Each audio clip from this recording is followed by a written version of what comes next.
3장 1절로 10절 말씀입니다. 골로새서 3장 1절로 10절 말씀 교독하겠습니다. 제가 한 절, 여러분이 한 절 이렇게 교독하도록 하겠습니다. 그러므로 너희가 그리스도와 함께 다시 살리심을 받았으면 위의 것을 찾으라. 거기는 그리스도께서 하나님 우편에 앉아 계시니라. 위의 것을 생각하고 땅의 것을 생각하지 마라. 이는 너희가 죽었고 너희 생명이 그리스도와 함께 하나님 안에 감추었음이니라.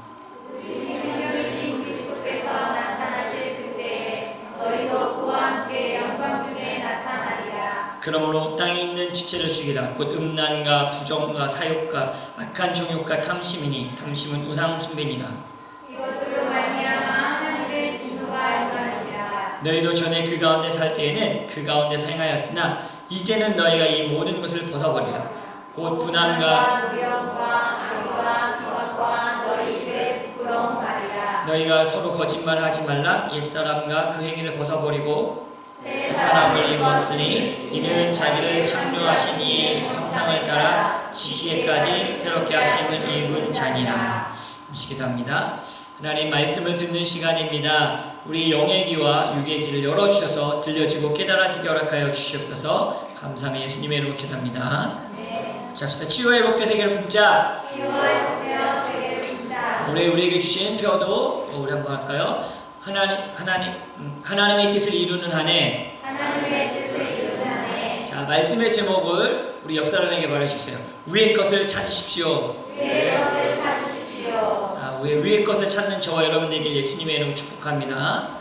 2주 전에 트리니티 웨스턴 대학교에 그 기도 학생회 집사람이 이제 코칭 강의를 하러 갔었는데 그때 집밥을 만들어서 갔습니다. 왜냐면 다 이렇게 부모님을 떠나서 와 있는 아이들이기 때문에 제일 그리운 게 집밥, 엄마 밥을 먹고 싶다 해서 이제 집밥을 해서 갔는데 너무 기뻐하면서 즐거워하면서 먹는 모습을 보면서 오늘 이 시간 우리가 많은 좋은 설교와 많은 말씀들을 들었지만 오늘은 집밥을 먹는 시간입니다. 하나님의 말씀을 잘 먹으시길 예수님의 이름으로 축복합니다. 우리에게 정확하고 확실한 진리는 성경 말씀입니다. 아멘? 아멘이십니까? 그런데 우리가 더 잘 신앙생활하기 위해 참고서와 같은 그런 것들이 있습니다. 그것은 간증일 때가 있습니다. 그래서 가끔씩 이렇게 간증하시는 분들을 보면 환상이나 죽었다가 살아나신 분들의 이야기, 천국을 다녀온 이야기를 듣게 되면 그분들의 간증에 공통점으로 나오는 이야기가 있는데 하늘나라에 가면, 천국에 가면 각자의 집이 있다. 그리고 각자의 보화 창고가 있는데 그 집의 크기나 보화 창고 안에 있는 보물들이 사람마다 다 다르다는 겁니다. 그 집의 크기와 화려함, 보화 창고에 있는 보석들이 각각 개인마다 다른데 그 차이는 어디서 나느냐? 그것은 이 세상에 살면서 하나님을 잘 섬기고 사랑하고 헌신하고 인내한 자들에게 더 큰 상급과 보화를 주신다라고 말해주고 있습니다. 바로 오늘 성경에도 말하는 거죠. 성경의 근거를 가지고 우리는 믿어야 되는데 성경에도 동일하게 이 부분에 대해서 이야기하고 있습니다. 자, 하나님의 나라에 가면 우리가 받게 될 면류관은 성경은 너에게 면류관을 줄 거야 라고 하면서 이야기하고 있는 것들이 있습니다. 우리가 다 면류관 하나씩 쓰시길 예수님의 이름으로 축복합니다. 네. 자, 첫 번째입니다. 썩지 않는 면류관. 고린도전서 9장 24절과 25절 같이 한번 읽을까요? 시작. 자, 운동장에서 시작. 운동장에서 다름질하는 자들이 다 달릴지라도 오직 상을 받는 사람은 한 사람인 줄을 너희가 알지 못하느냐. 너희도 상을 받도록 이와 같이 다름질하라. 이기기를 다투는 자마다 모든 일에 절제하나니 그들은 썩을 승리자의 간을 얻고자 하되 우리는 썩지 아니할 것을 얻고자 하느니라. 하나님의 나라에 가면 어떤 사람은 썩지 않는 면류관을 받는데요. 이분들은 어떤 사람들이냐면 복음 전파를 위해 스스로 절제하고 복음을 전한 성도들에게 주는 면류관이라는 거예요. 저희가 이제 케냐에서 선교사로 있다가 영국에 갔는데 한동안 뜨거운 물로 샤워할 수가 없었어요. 왜냐하면 내 동료 선교사님들은 찬물도 없어서 고생하고 있는데 내가 이 뜨거운 물로 샤워한다는 게 정말 미안한 마음이 들더라고요. 근데 뭐 그 한 달도 안 돼서 금방 또 뜨거운 물 샤워하긴 했지만 그 성사님들을 볼 때는 삶을 절제하면서 사명을 감당하는 그분들, 여러분들도 우리의 삶에서 내가 하고 싶은 건 다 하지만 하지 않고 복음을 위해서 절제하는 삶을 사는 그런 사람들에게 바로 오늘 썩지 않는 멸류관을 주신다는 겁니다. 여러분들 다 쓰시길 바랍니다. 아멘. 두 번째, 기쁨 자랑의 멸류관인데 데살로니가전서 2장 19절을 같이 한번 읽을까요? 시작. 우리의 소망이나 기쁨이나 자랑의 멸류관이 무엇이냐? 그가 강림하실 때 우리 주 예수 앞에 너희가 아니냐? 너희는 우리의 영광이요 기쁨이라. 또 하나는 기쁨과 자랑의 멸류관이래요. 기쁨의 멸류관은 우리가 복음을 전해서 영혼 구량의 열매를 맺었을 때, 여러분은 어떻게 열매를 맺어지기를 원합니까? 여러분이 복음을 전했는데 여러분을 통해서 교회에 나오고 하나님을 믿게 된 사람들이 있습니까? 그러면 여러분에게는 기쁨과 자랑의 멸류관을 천국에 가면 쓰게 된다는 거예요. 제가 이제 그 케냐에서 이제 슬럼에서 맨 처음에 사역했을 때 이제 거기 이제 주일학교 5살짜리 아이가 교회에 왔었어요. 근데 이 아이는 워낙 거의 가난한 지역이기 때문에 뭐 부모들도 뭐 이렇게 이혼이 아니라 그냥 엄마 혼자 살고 애 키우는 그런 아이였는데 엄마가 모슬렘이었어요. 근데 이 아이는 교회를 왔어요. 근데 이 아이가 시름 앓더니 병에 걸린 거예요. 그러다가 죽었어요. 그래서 교회에서 그 아이를 도와주고 뭐 장례식 하는 걸 이렇게 교회에서 같이 했는데 그 다음 주에 이 모슬렘 엄마가 온 거예요. 깜짝 놀랐는데 이제 아프리카 예배는 끝날 때쯤에 이제 간증하는 시간이 있어요. 근데 그 엄마가 나오더니 그렇게 간증을 하는 거예요. 내 아들 무로이를 이렇게 장례식을 잘 치르게 해서 감사합니다 하면서 뭐라고 얘기했냐면 이 아들이 죽으면서 엄마 나 소원이 하나 있는데 엄마가 교회 가는 거야. 예수님 믿는 거야? 라는 그 말을 듣고 자기가 모슬렘이었지만 교회 나와서 예수님 믿기로 작정합니다 라는 그런 이야기를 들었어요. 아마 천국에 가면 무로이라는 아이를 찾아가면 기쁨과 자랑의 멸류관이 그 머리에 쓰여져 있을 것입니다. 여러분들 그런 멸류관이 있길 예수님의 이름으로 축복합니다. 세 번째는 따라서 의의 멸류관. 디모데후서 4장 7절입니다. 같이 읽겠습니다. 시작. 나는 선한 싸움을 싸우고 나의 달려갈 길을 마치고 믿음을 지켰으니 이제후로는 나를 위하여 의의 멸류관이 예배되었으므로 주 곧 의로우신 재판장이 그날에 내게 주실 것이며 내게만 아니라 주의 나타나심을 사모하는 모든 자에게니라. 네, 세 번째 멸류관은 의의 멸류관이에요. 옆 사람 축복, 의의 멸류관 다 받으세요. 여러분 사명은 정말 중요한 겁니다. 우리 주어진 사명에 충성하면 의의 멸류관을 주시겠다라고 약속하고 있는 거예요. 여러분 사명을 잘 감당하시길 바랍니다. 여러분에게 주신 사명은 무엇입니까? 각자 다 다르죠. 하나님이 그 주신 사명을 잘 감당했을 때 하나님께서는 여러분에게 의의 멸류관을 허락하실 것입니다. 네 번째 답시다. 영광의 멸류관. 베드로전서 5장 3절입니다. 같이 읽겠습니다. 시작. 맡은 자들에게 주장하는 자세를 하지 말고 이 안의 무리의 본이 되라. 그리하면 목자장이 나타나실 때 시들지 아니하는 영광의 관을 보리라. 영광의 멸류관은 목자의 역할을 잘 감당한 목회자와 사역자들에게 주는 멸류관입니다. 성도들에게 본인은 경건한 삶을 산 목자들이 받는 멸류관이라고 말해주고 있습니다. 이 사역자들, 여러분도 맡겨진 일들을 잘 사역을 감당하면 하나님 주실 것입니다. 다섯 번째 따르다 생명의 멸류관. 요한계시록 2장 10절 같이 읽을까요? 시작. 너는 장차 받을 고난을 두려워하지 말라. 볼지어다 마귀가 장차 너희 가운데서 몇 사람을 옥에 던져 시험을 받게 하리니 너희가 10일 동안 환난을 받으리라. 내가 죽도록 충성하라. 그리하면 내가 생명의 관을 내게 주리라. 다섯 번째는 생명의 멸류관이라는, 이거는 믿음을 지키기 위해서 환난 가운데서도 끝까지 충성한 성도들, 끝까지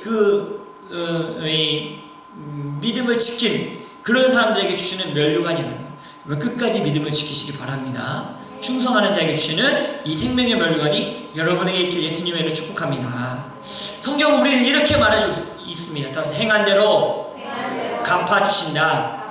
요한계시록 22장 12절입니다. 같이 읽겠습니다. 시작. 보라 내가 속히 오리니 내게 줄 상이 내게 있어 각 사람에게 그가 행한 대로 갚아주리라. 이게 하나님의 말씀이고 예수님이 직접 하신 말씀. 여러분이 이 땅에서 행한 대로 하나님이 갚아주시겠다는 거예요. 여러분 천국에 갔는데 여러분 집에 아무것도 없어. 여러분 보아 창고에 아무것도 없다면 좀 영원히 그걸 살아야 되는데 어떻게 해야겠습니까? 여러분의 하늘나라의 창고에, 하늘나라 여러분의 집에 하나님이 주시는 놀라운 면류관과 보화가 가득하길 예수님의 이름으로 축복합니다. 우리는 믿음을 가진 사람들입니다. 아멘. 이 땅의 삶보다 하나님을 바라보고 살아야 하는지 성경은 우리에게 말씀해 주고 있습니다. 왜냐하면 이 땅은 영원한 곳이 아니고 하늘나라가 영원한 곳이기 때문이라고 말해주고 있는 겁니다. 그러게 우리는 아래 것을 위에 찾고 살아가지 말고 위의 것을 바라보고 위의 것을 찾으라 라고 말해주고 있어요. 여러분, 우리가 나눴던 이 면류관은 대부분 복음과 관계되어 있어요. 복음을 전하는 자, 복음을 견딘 자, 복음을 갖고 사명을 지킨 자들, 바로 예수님을 전하고 영혼을 구원하는 일에 쓰임받을 때 주시는 상급이라는 거예요. 근데 우리 교회가 왜 선교하려고 하고 복음을 전하는 일에 동참하려고 합니까? 이것이 성경에서 말하는 주님이 말씀하신 가장 중요한 일이고 우리의 상급과도 관련되어 있고, 이 선교를 통해서 하나님이 기뻐하시고 즐거워하시고 가장 소중히 여기시기 때문이라는 것입니다. 그러므로 여러분, 복음과 선교를 위해 살아가는 저와 여러분 되시길 예수님의 이름으로 축복합니다. 여러분 얼마나 전도하고 계십니까? 여러분 얼마나 선교한 일에 동참하고 있습니까? 바쁘니까, 피곤하니까, 아이들을 키우고 있어서, 쑥스러워서, 돈이 없어서 이렇게 말씀하고 있습니까? 하늘나라의 여러분 창고집에 얼마나 어떤 상급을 지금 쌓고 계십니까? 아래 것을 보고 살지 말고 위의 것을 찾는 저와 여러분 되길 예수님의 이름으로 축복합니다. 그러면 우리가 어떻게 하면 위의 것을 찾을까? 첫 번째 따했으면 좋겠습니다. 위의 것은 생명입니다. 1절부터 4절 말씀을 같이 봉독했으면 좋겠습니다. 시작. 그러므로 너희가 그리스도와 함께 다시 살리심을 받았으면 위의 것을 찾으라. 거기는 그리스도께서 하나님 우편에 앉아 계시니라. 위의 것을 생각하고 땅의 것을 생각하지 말라. 이는 너희가 죽었고 너희의 생명이 그리스도와 함께 하나님에 감추어졌습니다. 우리의 생명이신 그리스도께서 나타나실 그때 너희도 그와 함께 영광 중에 나타나리라.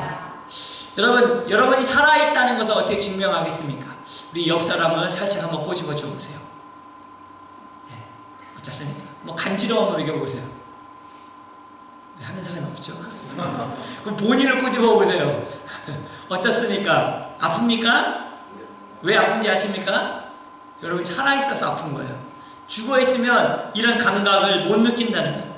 가끔씩 저도 그런 적이 있는데, 지나가다가 뭐를 잘못 차갖고 발톱을 탁 친 적 있습니까? 아니, 손가락을 딱 찐 적 있습니까? 그러면 너무 아프죠. 근데 이 손톱이 멍이 듭니다. 그러다 점점 시간이 지나면 시커멓게 발톱이 죽고 아무렇지도 않게 아무런 아픔도 없이 빠져버립니다. 왜? 발톱이 완전히 죽어서 감각이 없어지면 아프지가 않기 때문입니다.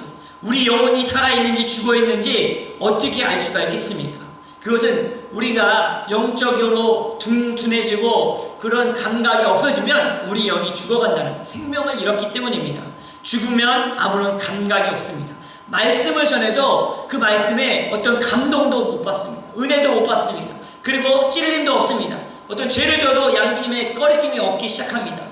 예배 한 번 빠지는 것이 어려웠지, 한두 번 빠지면 나중에는 안 가도 마음에 어떤 죄책감이나 이런 하나님에 대한 미안한 마음도 없어집니다. 영적으로 죽어가기 때문입니다. 말씀을 듣고 예전에는 은혜를 받았고 감동을 받았고 하고 싶은 마음이 생기고 회개가 일어나는데, 하나님 말씀을 읽어도 들어도 어떤 그런 감동도 없고 어떤 마음의 요동이 없다면 내 영이 죽어가고 있다는 겁니다. 여러분, 아래 것, 땅의 것들은 영원한 생명을 주지 못합니다. 땅의 것들은 무엇이 있습니까? 땅에서 중요한 것들은 무엇이 있습니까? 돈 많이 버는 거, 성공하는 거, 유명해지는 거, 건강해지는 거, 학벌이 우수하는 거, 재능이 많은 거, 이런 것들이 땅에서 중요한 것들입니다. 나쁘다는 것이 아닙니다. 중요한 것을 얘기하는 거예요. 하늘에서 중요한 것은 무엇입니까? 사랑하는 거, 믿음을 지키는 거, 소망을 갖는 거, 하나님과 관계가 회복이 되어지는 거, 나누는 거, 섬기는 거, 영혼을 불쌍히 여기는 마음을 갖는 거, 선교하는 일에 동참하는 거, 존중하는 거, 존중하는 거, 순종하는 거, 이런 것들이 하늘에서 중요한 거 아닙니까? 그런데 우리는 이 땅에 살면서 어떻게 하늘의 것들만 찾고 살아갈 수 있겠습니까? 그것은 이렇게 살면 됩니다. 이 땅의 것, 돈을 버는데 돈을 벌어서 복음을 전하는 데 써야 됩니다. 돈을 벌어서 이웃들 향해 써야 된다는 겁니다. 많이 공부해서 많이 공부하고 좀 똑똑해져서 연약한 자들을 가르치고 그들을 지식적으로 또 밝게 만들어줘야 된다는 겁니다. 유명해져서 하나님께 영광 돌리는 삶을 살아야 된다는 겁니다. 똑똑해서 지혜로워서 많은 사람들을 또 전도하는 일에 여러분 쓰여야 된다는 겁니다. 이 영향력이라는 게 있죠. 만약에 가난하고 그 거지가 복음을 전하는 영향력보다 우리나라에 뭐 BTS 이런 사람이 복음을 받고 그 중에 한 명이 예수님의 전하면 수많은 청소년, 많은 전 세계에 있는 사람들이 영향력을 받지 않겠습니까? 여러분, 이 땅에 살아가지만 하늘의 것을 찾는다는 건 이것을 의미하는 겁니다. 여러분, 유명해지고 똑똑해지고 돈도 많이 버시길 예수님으로 축복합니다. 그런데 그것을 위해서 뭘 할 거예요? 하나님의 나라와 복음을 위해 쓰시길 바랍니다. 내 걸로 갖고 있으면 하나도 소용이 없다는 거예요. 우리의 시간 하나님께 드리고 교제하는 것을 아까워하지 않고 또 하나님과 친밀한 시간을 가져야 됩니다. 이것이 위의 것을 찾는 삶이라는 거예요. 우리가 예수님 믿는다면, 하나님을 믿는다고 하면서 썬데이 크리스찬으로 살아가는 사람들이 너무 많다는 거예요. 어떤 분이 주일날 나 교회 가 있더니 그 밑에 있는 직원들이 화들짝 놀라는 거죠. 아니, 우리 부장님이, 우리 사장님이 교회를 가신다고? 예수를 믿는다고? 근데 왜 저렇게 하셔? 그렇다면 우리는 썬데이 크리스찬이었다는 거죠. 이 땅을 누리고 살았지만 하늘의 것을 바라보지 못하고 살아간다는 거예요. 우리가 오늘 교회 모여 예배 모임에 참석하고 기도하고 말씀 읽고 봉사하면 더 피곤해질 것 같죠? 아닙니다. 더 많이 예배하고 기도하고 봉사하면 영적인 생명을 우리가 힘입어서 더 건강해지고 더 생동감 있고 더 큰 응답을 받게 됩니다. 그럼 왠지 아십니까? 위의 것에 생명이 있기 때문입니다. 여러분, 위의 것을 바라보고 사는 저와 여러분 되길 바랍니다. 두 번째는 땅에 있는 지체를 죽이라. 5절로 10절 말씀 읽겠습니다. 시작. 그러므로 땅에 있는 지체를 죽이라. 곧 음란과 부정과 사욕과 악한 정욕과 탐심이니 탐심은 우상 숭배니라. 이것들로 말미암아 하나님의 진노가 임하느니라. 너희도 전에 그 가운데 살 때에는 그 가운데 행하였으나 이제는 너희가 이 모든 것을 벗어버리라. 곧 분함과 누욕과 악과 비방과 너희 입에 부끄러운 말이라. 너희가 서로 거짓말을 하지 말라. 옛사람과 그 행위를 벗어버리고 새 사람을 입었으니 이는 자기를 창조하신 이 형상을 따라 지식에까지 새롭게 하심을 입은 자니라. 영적인 생명을 얻고 위의 것을 찾으며 사는 삶은 우리 육체의 모습, 땅에 있는 지체를 죽여야 된다고 말해주고 있습니다. 이 말은 육체대로 살지 말고 하나님의 나라와 영혼을 위해 가야 된다는 겁니다. 여러분, 육체로 사는 것이 정말 좋습니다. 행복합니다. 편합니다. 즐거워 보입니다. 그러나 하나님의 말씀은 이 땅의 육체의 소욕들을, 육체의 욕심들을 죽이고 살아간다는 거예요. 우리 영과 혼과 영이 연결되어 있기 때문에 우리 육체가 하나님을 제대로 섬겨야 영혼도 하나님을 제대로 섬기고 살아난다는 겁니다. 그래서 우리 육체가 하나님의 말씀을 들릴 때 아멘 할 때 우리 이 말씀이 우리 마음으로 영혼으로 움직인다는 겁니다. 그렇게 되시길 예수님으로 축복합니다. 아멘. 네. 그리고 우리 입에서 찬양을 부를 때 조용히 안 따라 나 몰라 안 따라하는 게 아니라 그게 같이 박수 치면서 온 힘으로 온 마음으로 찬양하기 시작하잖아요. 그 찬양의 능력이 우리 마음을 감동시키고 영을 감동시켜서 영적인 파워가 우리에게 입혀지는 겁니다. 여러분, 그러므로 여러분 영적인 생명력이 덧입혀지도록 여러분 육체를 하나님의 일과 예배하는 일과 더 적극적으로 봉사하는 일과 주님을 위해 사는 일에 쓰시길 예수님의 이름으로 축복합니다. 그러기 위해서 첫 번째 답은 음란과 부정과 사욕과 악한 정욕과 탐심을 죽이라. 5절과 6절 말씀 제가 읽겠습니다. 그러므로 땅에 있는 지체를 죽이라. 곧 음란과 부정과 사욕과 악한 정욕과 탐심이니 탐심은 우상 숭배니라. 이것들로 말미암아 하나님의 진노가 임하느니라. 이런 죄악들은 욕심, 탐심으로부터 온다는 겁니다. 옆 사람에게 말해 주십시오. 욕심과 탐심을 버리세요.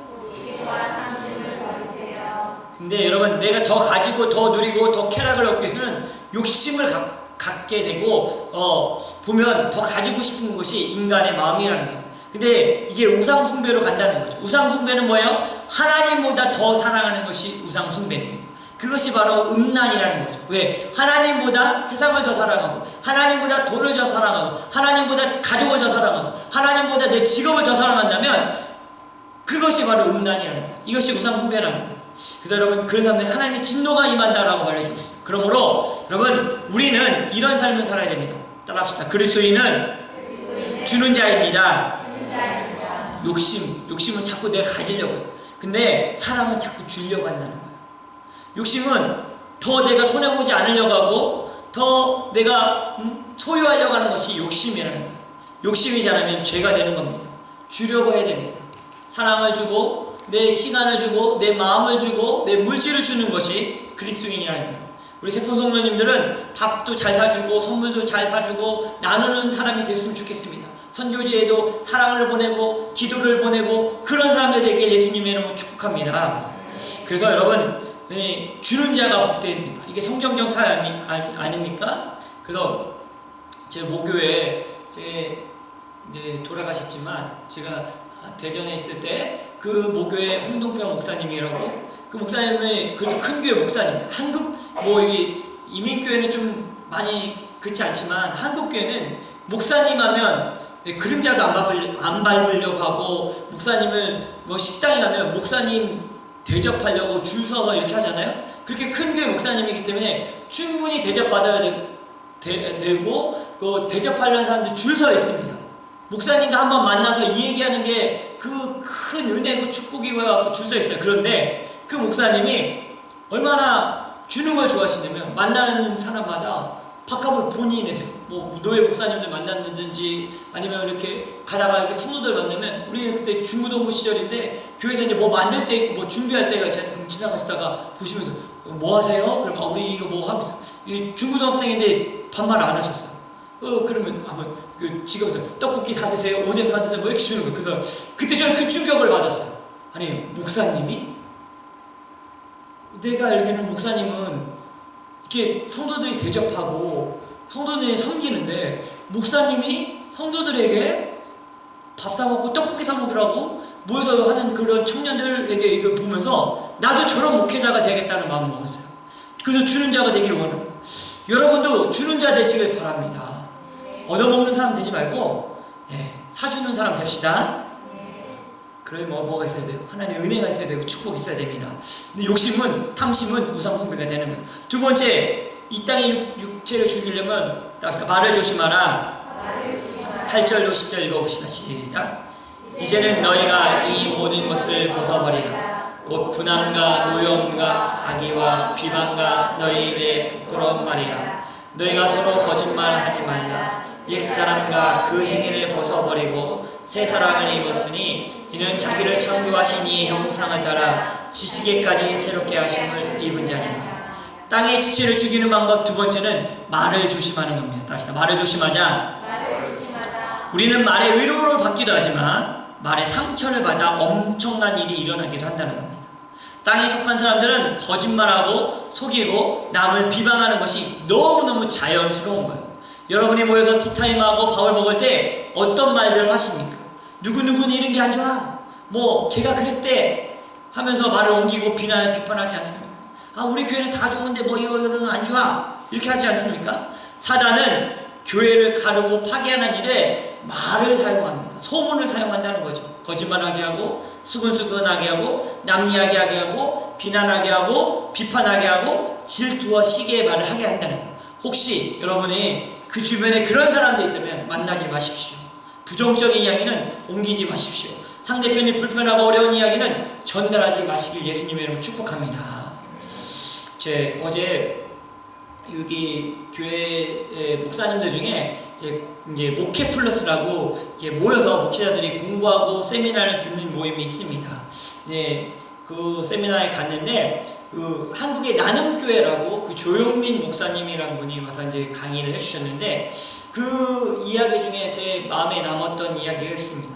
교회가 정말 어려운 교회에 부임하셨어요. 그 분당 오리교회 아주 잘 나가시던 부목사님이셨는데 정말 어려운 교회에 교회에 가셔서 이제 하는데 뭐 성도들이 절반은 쳐다보지도 않은데, 근데 이제 회복되어 가면서 이제 말씀으로 다시 되어가고 있는 중에 이제 청년부를 담당하시던 목사님이 좀 인격적으로도 문제가 있고 뭐 이제 문제가 너무 많아서, 목사님 올해까지만 사역을 하시고 내년부터는 다른 곳에서 사역을 했으면 좋겠습니다라고 했더니, 이 그 교육부를 담당했던 청년부를 담당 목사님이 그 청년부 창과 카톡창과 교회 그 웹사이트에다가 막 장문의 글을, 내가 잘린 이유, 뭐 담임 목사님이 나를 어쩌고저쩌고 막 쫙 올리셨대요. 그러더니 다음 날은 그것도 또 분이 안 풀리셨는지 동영상을 찍어갖고 딱 올렸대요. 막 뭐가 문제가 있고 뭐가 있는 거 참 부정적인 이야기를 했겠죠. 그랬는데 이제 담임 목사님이 교회가 이제 회복되어지고 하는 상황 가운데서 너무 속상한 거죠. 그래서 이제 혹시 청년부들이 20대가 참 예민한 세대 아닙니까? 그래서 이제 그 임원 그 회장한테 전화를 했대요. 그랬더니 어떤 일이, 이런 일이 있는데 어때? 그랬더니 그 회장이, 안 그래도 우리 임원들이 모였었습니다. 따로 모여서 얘기를 했는데 그런 얘기를 했습니다. 무슨 얘기냐면, 우리 담임 목사님이 그런 분 아니시잖아? 라는 이야기를 했대요. 그러면서 우리가 분명히 담임 목사님이 오셔서 다시 얘기할 테니까 그때까지 우리가 더 하나가 되자 하면서 60명 정도 나왔는데 뭐 일하고 시간이 안 맞아서 못 나오던 청년들까지 더 나와서 80명이 돼서 이렇게 예배를 더 나오면서 그러셨다는 거예요. 그러면서 우리 담임 목사님이 그런 분 아니시잖아 했던 그 말에 이 목사님 위로를 받으신 거죠. 저는 그 얘기를 들으면서 살짝 부럽기도 하고, 우리 교회도 그런 교회가 됐으면 좋겠다. 어떤 집사님이 이렇대요, 어떤 형제가 이렇대요, 우리 목사님 이렇대라고 말할 때 우리 집사님 그런 분 아니야, 내가 아는 그 성도님 그런 분 절대 아니야 라고 믿어주고 신뢰하고, 그런 우리 관계가 된다면 얼마나 좋겠습니까? 사단은 교회를 말로 파괴하고 시끄럽게 한다는 거예요. 속지 마십시오. 하나님이 보고 계시고 그 입술의 열매를 먹게 하신다는 겁니다. 긍정적인 말을 하고 칭찬을 말하고 위로의 말하는 저와 여러분이 됐으면 좋겠습니다. 아까 잠깐 일찍 와서 차 안에서도 잠깐 우리 예찬이랑 나눴던 이야기 중에 하나인데, 이거 뭐 성경적이진 않아요. 성경적이진 않은데 또 어떻게 보면 이게 성경적 의미도 있는 게, 제가 영상을 하나 봤는데 그 장애인들을 돕는 그 안내견들 있잖아요. 안내견들이 이렇게 잘 눈이 안 보이니까 잘 인도하고 가장 가까이서 이 주인을 도와줬어요. 근데 강아지의 인생이라고 말하면 개생인가? 그 강아지의 그 생애가 길어야 20년, 15년 정도 살잖아요. 그러니까 먼저 죽은 거예요. 그러니까 이 주인이 너무 속상한 거죠. 그러면서 울면서, 그래 나중에 천국 가서 보자, 그때 만나자 했는데